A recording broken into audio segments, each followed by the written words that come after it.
T13 Noticias, impacto informativo.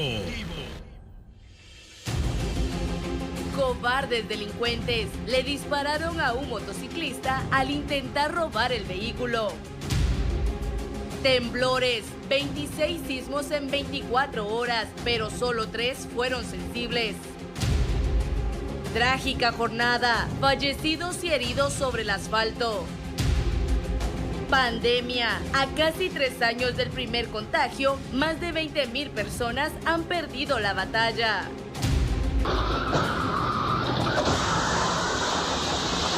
Aparatoso y mortal. 6 vehículos involucrados, una mujer y una bebé fallecieron tras el impacto. Todo listo para la guerra. Los protagonistas afinan puntería.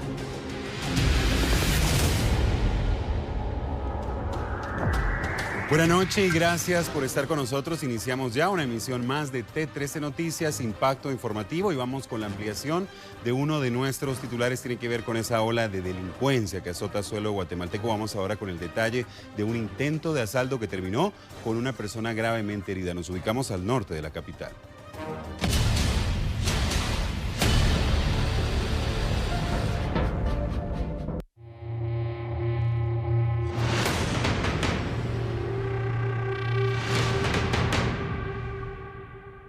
Kevin Rivas, de 25 años, salió a tempranas horas de su vivienda rumbo a su trabajo. Viajaba en su motocicleta en la calle Martí, zona 2 capitalina, cuando fue interceptado por delincuentes armados que pretendían robarle el vehículo. Kevin forcejeó con ellos y se negó a descender. Uno de los delincuentes accionó el arma y lo hirió. Los ladrones huyeron sin el botín. Testigos alertaron a bomberos municipales, quienes estabilizaron a la víctima, que presentaba 2 heridas de bala, una en el abdomen y otra en el brazo. Fue trasladado a la emergencia del Hospital General San Juan de Dios en estado delicado. Agentes de la Policía Nacional Civil montaron un operativo en el sector en busca de los responsables, pero el resultado fue negativo. Fiscales del Ministerio Público trabajaron en la escena, recabaron las evidencias que ayuden con las investigaciones del caso. Vecinos indicaron que los asaltos han incrementado en los últimos meses en el sector. Motociclistas y transeúntes son las principales víctimas. No se descarta que una banda criminal opere en dicho punto. Piden a las autoridades que haya más seguridad para evitar perder la vida por estos malhechores.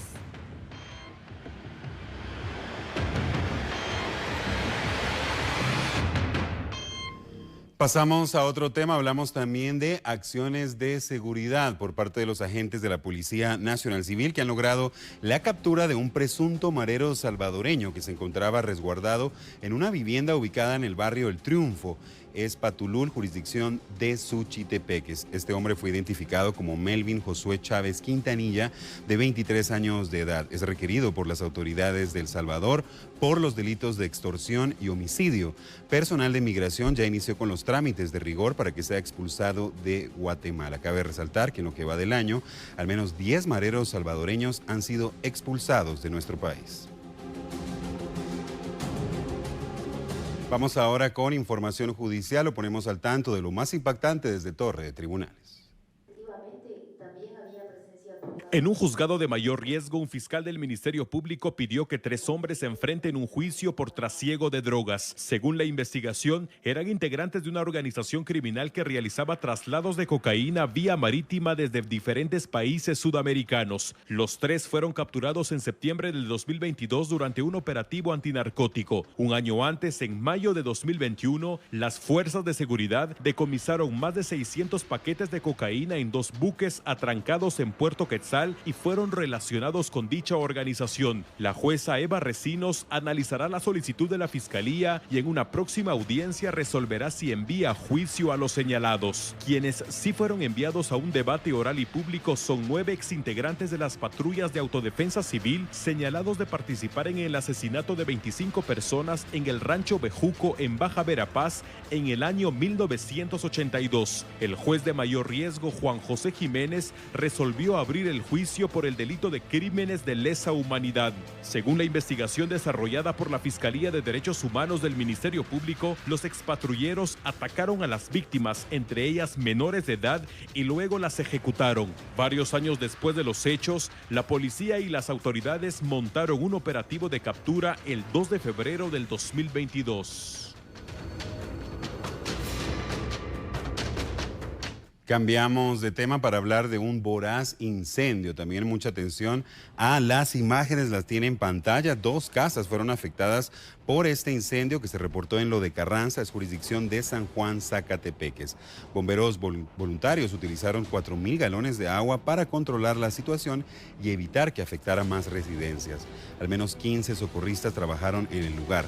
Tras controlar la situación, realizaron las labores de descombramiento para evitar reactivaciones. Afortunadamente no se habla de personas heridas y a esta hora todavía se desconocen las causas del siniestro. Lo adelantábamos desde nuestros titulares, tenemos que hablar de la actividad sísmica que se ha registrado en suelo guatemalteco, sobre todo en las últimas semanas, y también importantes recomendaciones de parte de las autoridades.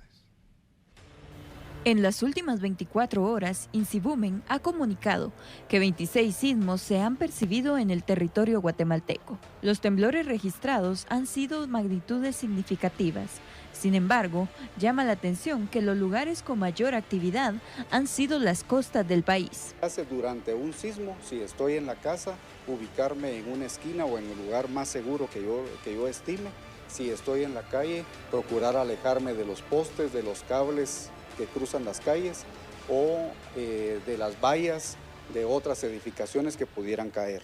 Si voy dentro del vehículo, estacionarme lo más rápido posible en un lugar seguro, permanecer dentro del vehículo e informarme por medio de los medios de comunicación, valga la redundancia, y de los canales institucionales para obtener información veraz de lo que está ocurriendo. Conred recomienda mantener en casa la denominada mochila de 72 horas, con un kit de recursos que puedan ser útiles también para mascotas.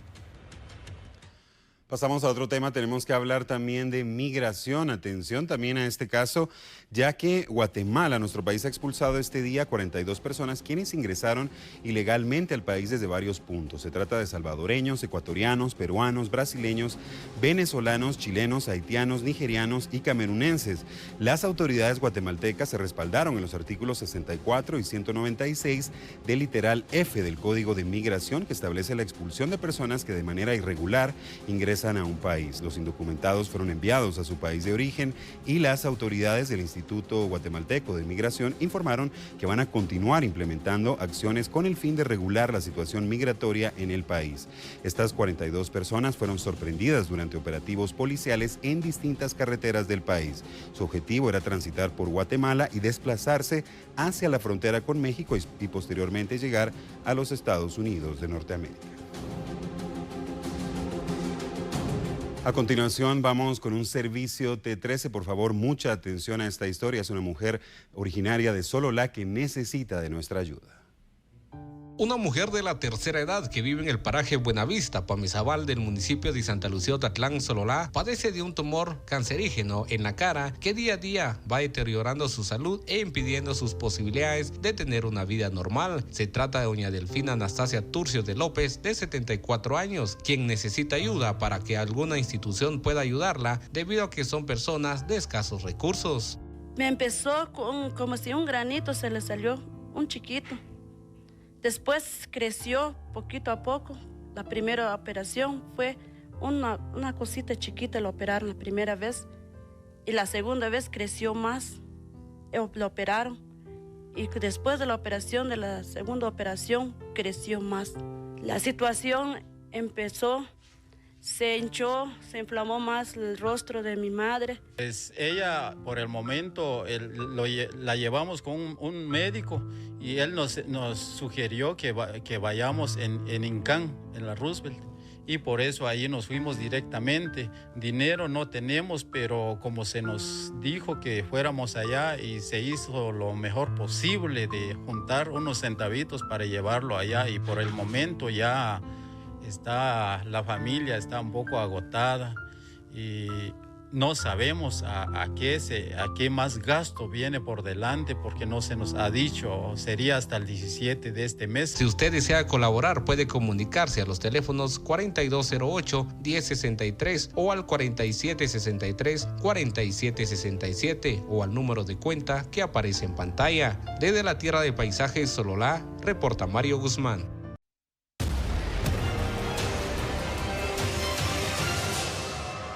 Lo adelantábamos desde nuestros titulares, una jornada marcada por los accidentes de tránsito. Atención, vamos ahora con el detalle de 4 percances que ocurrieron en las últimas horas. Un hecho de tránsito ocurrió en horas de la madrugada en la aldea Ixmulca del municipio de Tejutla, San Marcos. Por causas aún no establecidas, el piloto de un automóvil perdió el control del volante, impactó contra un paredón y volcó sobre la carretera. Como resultado, Fernando Salomón Alvarado Castañón, de 21 años, salió expulsado del vehículo y sufrió heridas graves que le provocaron la muerte. En otro caso, en el kilómetro 171.5 de la ruta que de Chiquimula conduce hacia el municipio de Esquipulas, el conductor de un pick-up perdió la vida a causa de un aparatoso accidente de tránsito. Respondía al nombre de Daniel Casasola. Bomberos voluntarios atendieron la emergencia, sin embargo fue en vano. La víctima presentaba exposición craneoencefálica y carecía de signos vitales. Una de las hipótesis que se manejan es que aparentemente perdió el control del volante por conducir a excesiva velocidad. Posteriormente, volcó sobre la carretera y terminó empotrándose en un comercio del sector. Autoridades de la Policía Nacional Civil acordonaron la escena, mientras peritos del Ministerio Público recababan las evidencias correspondientes. En Rashurja, Alta Verapaz, el piloto de un camión por causas desconocidas impactó contra un árbol y terminó en una hondonada. Como resultado, el piloto fue trasladado gravemente herido a un centro asistencial. En ruta a Las Verapaces, un motociclista derrapó sobre la cinta asfáltica y fue atropellado por el conductor de un automóvil que se dio a la fuga. Como resultado, la víctima sufrió heridas graves que le provocaron la muerte. No pudo ser identificada y su cadáver fue trasladado a la morgue del INASIF como XX. Cambiamos de tema, nuevamente hablamos de seguridad. Atención, nos vamos a ubicar al sur de nuestro país, y es que David N., de 25 años, fue capturado durante un operativo ejecutado en Escuintla cuando recogía un paquete que simulaba el pago de 200 quetzales que exigió bajo amenazas a un comerciante. Se le incautó un celular y un cuchillo que se presume utilizaba para chantajear a sus víctimas y amenazarlas de muerte. Según los registros de la Policía Nacional Civil, tenía 9 días de haber salido de prisión después de cumplir una condena de 7 años por el delito de encubrimiento propio. Fue capturado en el año 2016 cuando tenía apenas 18 años de edad. El sindicado fue trasladado a un juzgado de turno donde deberá solventar su situación legal. Vamos ahora con un seguimiento, tiene que ver con un cadáver hallado en un sector de la colonia La Reformita en la zona 12. Las autoridades ya han revelado la identidad y también las causas de muerte. El INASIF finalizó con el análisis forense del hombre que fue encontrado sin vida en la vía pública el pasado miércoles en la 8ª calle y 12 avenida de la zona 12 de la colonia La Reformita, identificando a la víctima como Santos Roberto Elías Jiménez, de 32 años. La causa de la muerte se estableció por pancreatitis. Según los vecinos del sector, el hombre se sentó en la banqueta la noche anterior y mostraba señales de estar enfermo. A la mañana siguiente fue localizado sin vida por parte de bomberos municipales, quienes alertaron a las autoridades. En un inicio se manejó la hipótesis de que el hombre podría pertenecer al ejército, pues portaba una playera de paracaidista. Sin embargo, la institución castrense dijo que Elías Jiménez no pertenecía a sus filas. Nuevamente hablamos de temas relacionados con seguridad y mucha atención porque vamos a hablar de un importante donativo por parte del gobierno de los Estados Unidos. Mucha atención.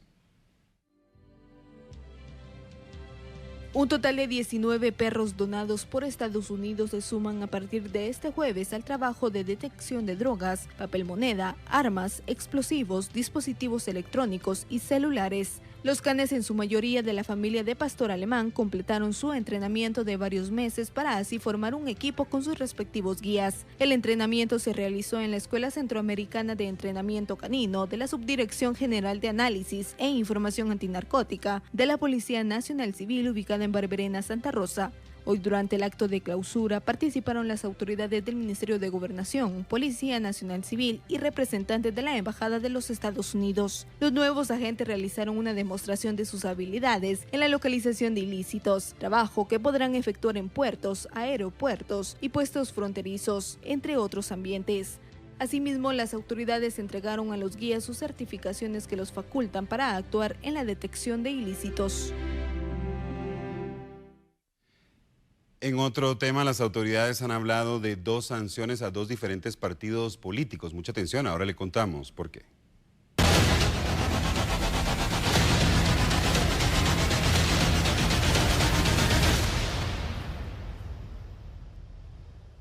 Las sanciones son de $50,000 a $75,000.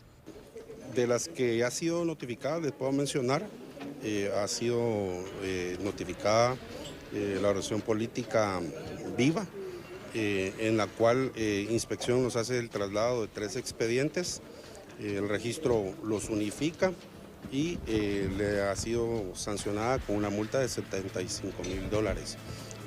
La otra organización política es Unión Republicana, también ha sido sancionada con una multa de $50,000. Todas las organizaciones políticas que Inspección hizo la investigación y nos ha sido trasladada ha sido por el tema de la publicidad que han realizado en los postes. Recordemos que como estamos en época electoral, el único recurso que ellos podrían plantear es el recurso de nulidad, el cual pues posteriormente debe ser elevado y conocido por el Pleno de Magistrados. Asimismo, se espera la sanción a otros 2 partidos y se estudian otras denuncias contra partidos políticos. Siempre en temas relacionados a elecciones 2023, vamos ahora con el detalle del análisis que realizan autoridades del Ministerio de Educación, esto con posibles centros educativos que podrían ser centros de votación.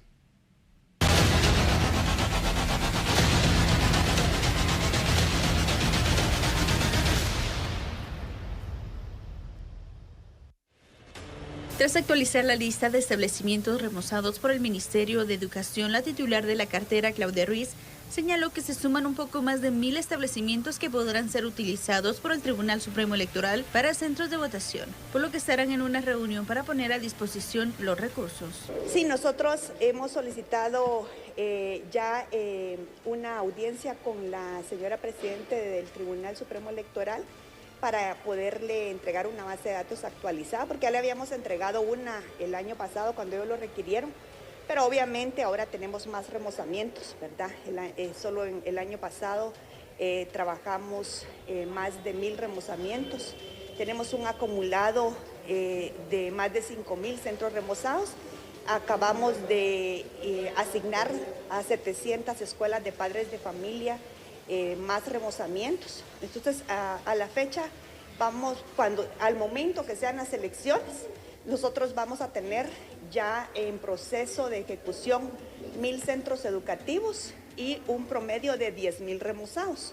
Entonces, queremos entregar toda esta infraestructura que está habilitada para que el Tribunal Supremo Electoral pueda tomarla en cuenta si en dado caso tiene necesidad de ampliar más centros a la base de datos que ellos ya tienen. El listado con el que actualmente tiene para planificación el Tribunal Supremo Electoral es del 2019, por lo que autoridades esperan audiencia para presentar la actualización de las escuelas disponibles.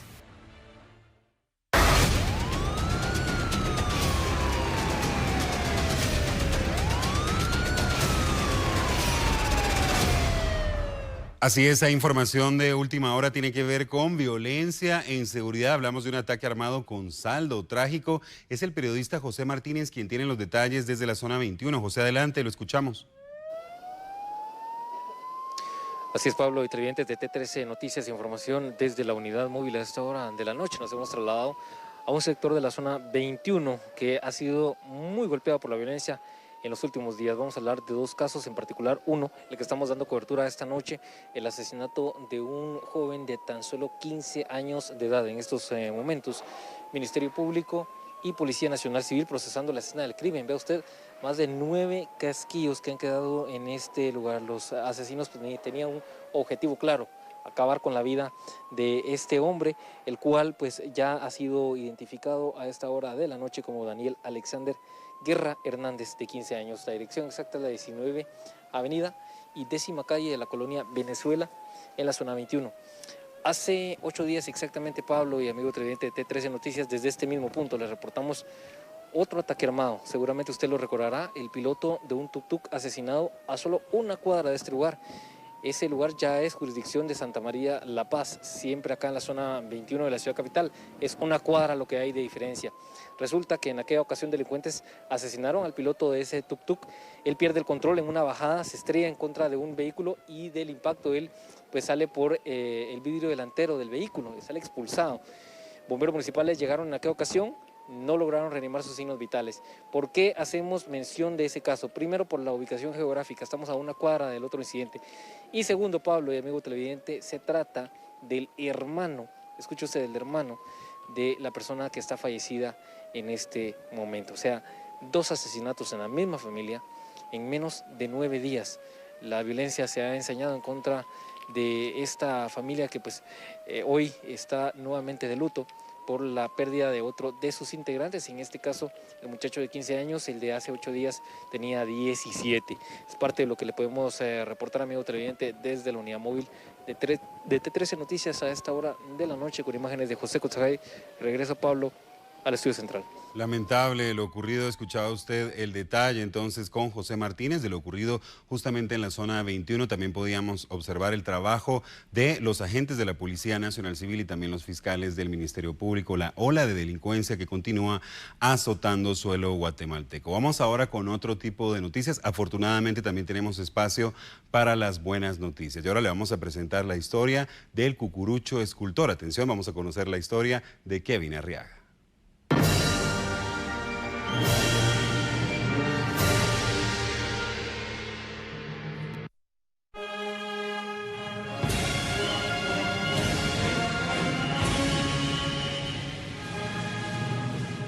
Esta es la historia de Kevin, un joven que desde su infancia inició a elaborar andarillas miniatura. Con el pasar de los años fue perfeccionando su técnica, a tal punto que las imágenes que replica cuentan con movimiento.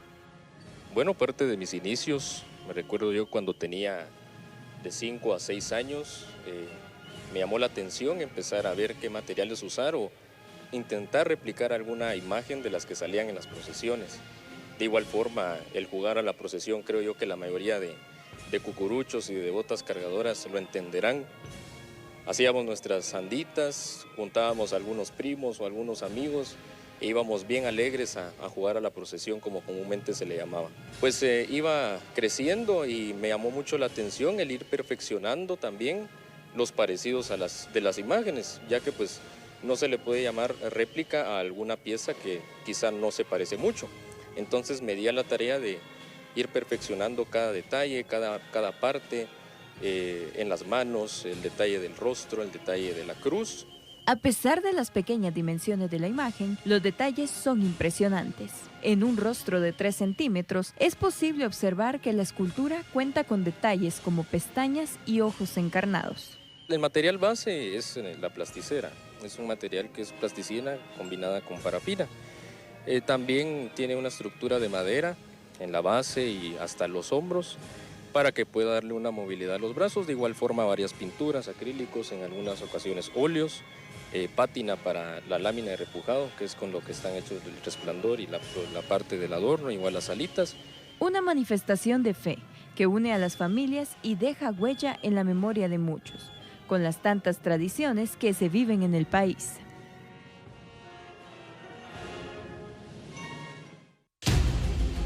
Al volver, las cifras de la pandemia. Y más adelante, abuela y nieta fallecieron tras el impacto.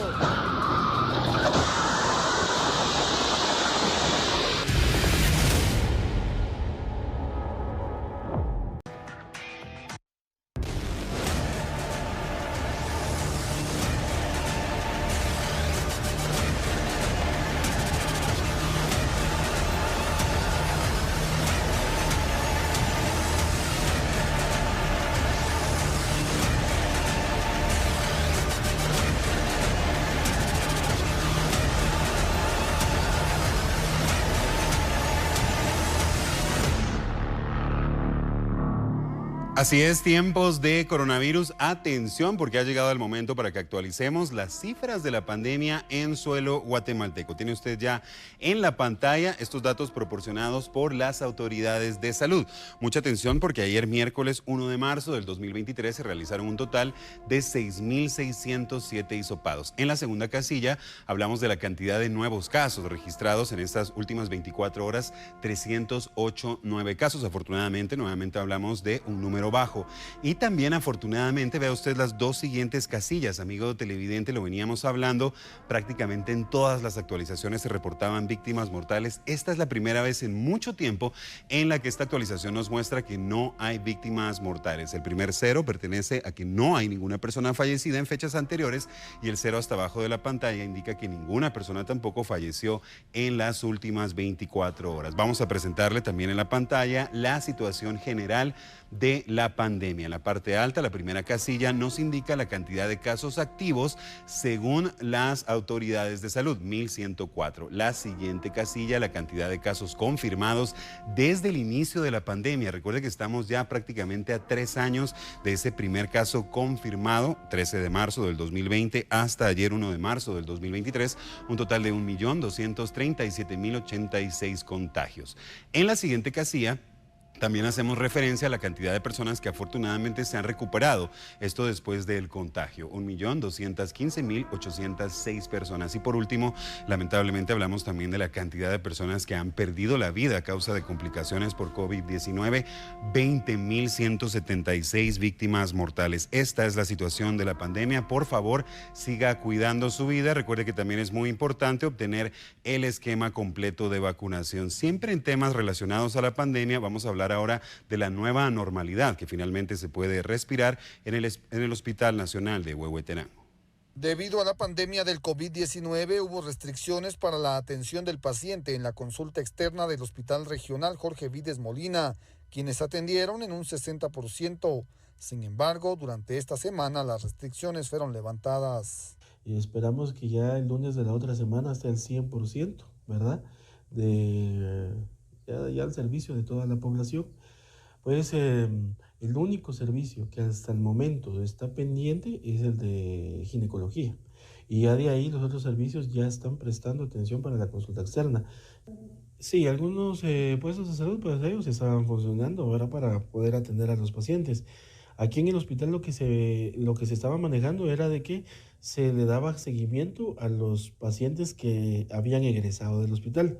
Por ejemplo, si algún paciente se le había atendido aquí en traumatología, se le había operado, entonces le dejaba cita en consulta externa para darle seguimiento a la recuperación de la cirugía. Las autoridades del nosocomio invitan a la población para que puedan con normalidad hacer uso de estos servicios.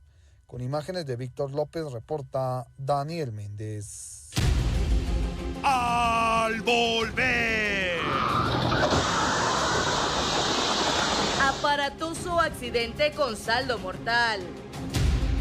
Y más adelante. La batalla será a muerte.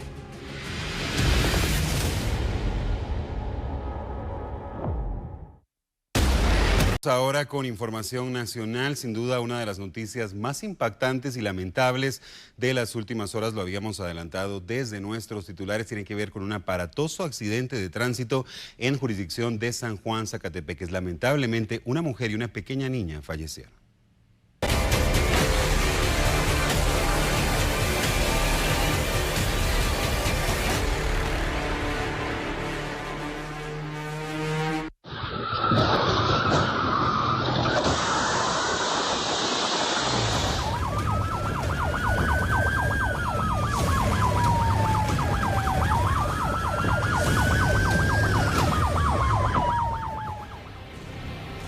Este fue el resultado de una múltiple colisión vehicular que se registró durante la tarde de este jueves sobre el kilómetro 19 de la ruta hacia Ciudad Quetzal, San Juan, Zacatepeques. Los vehículos involucrados terminaron con daños, hubo heridos y 2 personas fallecidas. Los bomberos voluntarios informaron que el incidente se originó cuando un camión se quedó sin frenos y el piloto no pudo evitar el impacto justo en esta bajada. Testigos por su parte dijeron que el camión impactó contra 7 vehículos, provocando que los tripulantes quedaran atrapados. Las unidades de emergencia fueron movilizadas hasta el lugar y los socorristas con equipo especial procedieron con el rescate de las víctimas. Se constató que en uno de los vehículos viajaba una familia y 2 de ellos fallecieron por politraumatismo general. Se trata de una mujer de 56 años identificada como Silvestre López y su nieta Melanie Samantha González López de año y medio.